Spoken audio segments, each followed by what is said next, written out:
I refer to the historical constants of the Egyptian position regarding the Palestinian issue. And here neutrality is never possible, or relinquishment. In any form about those constants. And when I refer to constants, I mean the fundamental principles on which the Egyptian position is based, which certainly include the establishment of the Palestinian state and preserving the elements of that state, especially its people and territory. I say this with regard to what is being said on the Palestinian issue. And I want to assure the Egyptian people that it can never tolerate or allow any compromises on Egyptian national security. I assure you that we are determined to work with President Trump, who is keen on achieving the desired peace based on the two-state solution.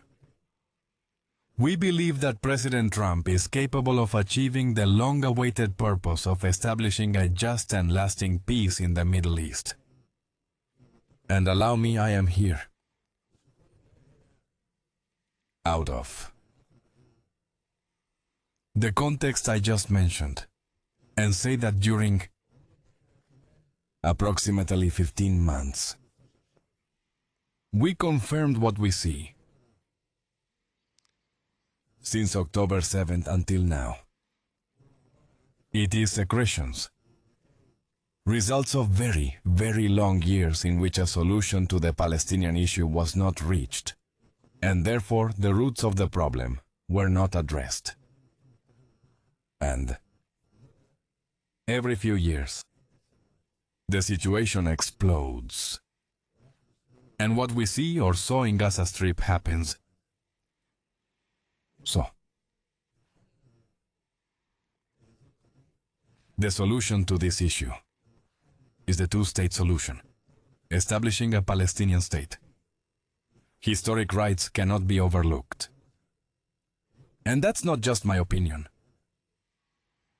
We must always, I strongly believe, keep in mind the global public opinion, not just Arab or Egyptian, which clearly sees and believes a historical injustice has certainly been inflicted on the Palestinian people over the past 70 years. The solution to this crisis. What caused this historical injustice wasn't solely the displacement of Palestinians. No. To have a solution for two states, side by side. Peace and security for Israelis, and safety for Palestinians. This is one point. What we saw 2 days ago with the return of Palestinians after continuous destruction that lasted for more than 14 months. Why did those thousands return? Why return? Return to what? Return to the rubble. To what had been destroyed over 14 months while we are in Egypt. We warned at the beginning of the crisis that those dealing with it were trying to make life impossible. To make life impossible in Gaza. The Palestinians are deterred, and we said then,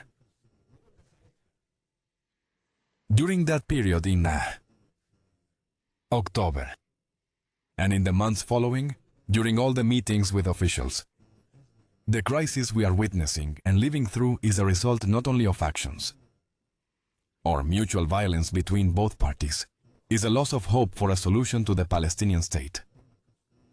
For the Palestinian people. I can say what I should tell the Egyptian public, and I won't speak for the Arab, Islamic, or world public opinion.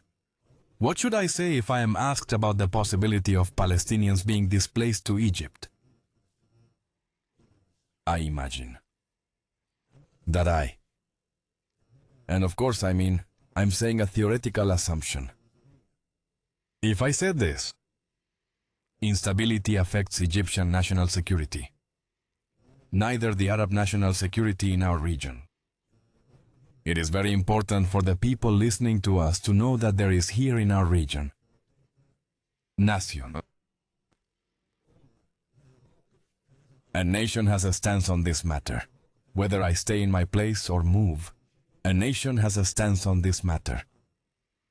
The historical injustice faced by Palestinians who were displaced before and did not return to their areas. Solid or precedent? Assure them that they can. Return again after rebuilding it. Can this happen again? I don't remember. And I say that if I asked the Egyptian people for this, they all would go out in the Egyptian streets and say to me no. Do not participate in injustice. Don't participate in injustice. I'm saying it very clearly. Deporting and displacing the Palestinian people from their place is an injustice we can't participate in.